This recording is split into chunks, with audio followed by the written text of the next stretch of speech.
And what can I say?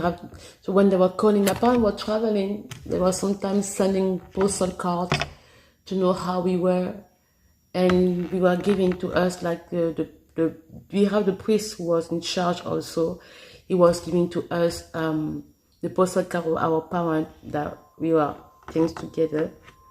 We also have sometimes they will be calling us downstairs. You have to rush to take the phone.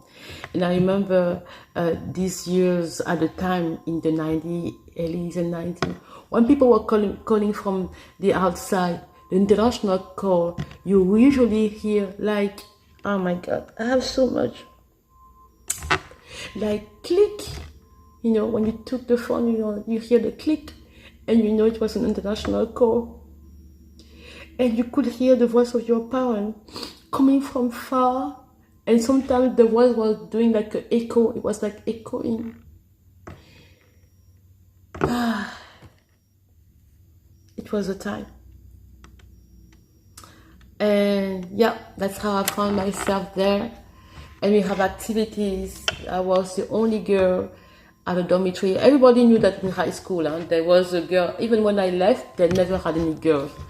After that, I was the only one who had this situation, and I think and even when I left, people were still talking about that there was a girl in the dormitory of the boys, the only girl. She was from Gabon and blah blah. I talked with a student who also later on went to the school. Okay, at the dormitory, told me, yeah, we know there was a girl who was staying there at the time. May God give me opportunity to go back to Benin, Republic of Benin. We had a time. I traveled at the time I was at the dormitory there. We had many activities, even with the host family. I remember we went to Ouida 93. Ouida 92, but it happened in 93. That was the year. Ouida is a town that had memories of slavery because it was a place of slavery, And that year, many Black Americans were coming to Africa. They went to Gabon also. Okay, I think I can put a picture of Mrs. Coretta Scott King, the late wife of MLK, and we have people coming. They even have some professors who were teaching English for free in high school. They were just teaching Black American professors. They were coming to teach English in classrooms. But in Ouida, we were in Benin, but when it happened to Gabon there also, but also it happened in Benin, and that year we were there. We went to visit the place, the huts where they were putting the slaves and all this. We did the work, we did the historical work, we did all this, the emotional journey. We did it until the door of no return. We were standing in front of the ocean to remember this painful past. And many Black Americans came from America to reconnect with their roots of Africa. It was a very special moment in 90s. In 90s, I even told you that in 90s, Michael Jackson came to Africa. He came again as an individual because he came before, okay, in I think Nigeria when he was in Jackson 5, but then later he didn't come back as himself. I think he came back in Africa. I think he came to Gabon, then he went to Côte d'Ivoire, but later on I think he came to South Africa. He went to South Africa, he went to Niger. He went to Niger. He was almost going to Africa. He went to Morocco. He went to Tunisia, I think. Michael was really open to the African continent a lot. And it's not very common to see Black American celebrity who really try to go and reconnect with the African roots a lot. But Michael did it a lot. And it was very special. He never denied, his African roots. He was really welcome if they were doing ceremony of him putting tribal clothes on him. I mean, he liked it a lot. But anyway, that was what I want to say for now. And Yeah, at my dormitory of boys, we had a choir. I was in two choirs.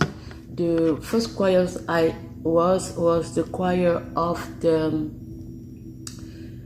boys choir, so I was again the only girl, because the boys choir were the boys of the dormitory. We went to church and the cathedral, and we were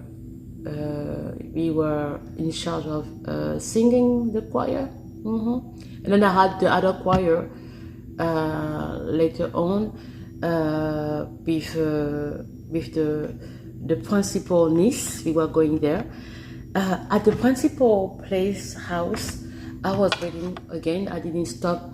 I tried to keep my habit of reading a little bit, because sometimes we were bored, you know, and it was almost the same activities every time. So I challenged myself that year to read a book of a French author, French author. His name is Jules Verne. Jules Verne is in science, and his books have been made in movies and in in cartoons also. Yeah, Jules Verne. I challenged myself. That was the first time I read a big book like that. And the year after, when my sister came to visit us, my older sister came to visit us in Benin as we were at the dorm, she came to visit us, and it was my birthday. And my brother was also born in November, by the way, so we had the birthday in the same month. I offered to myself a book of Ferdinand Yonot. Ferdinand Yonot is an author from Cameroon, the French part, of course. He wrote Une vie de boy. Une vie de boy.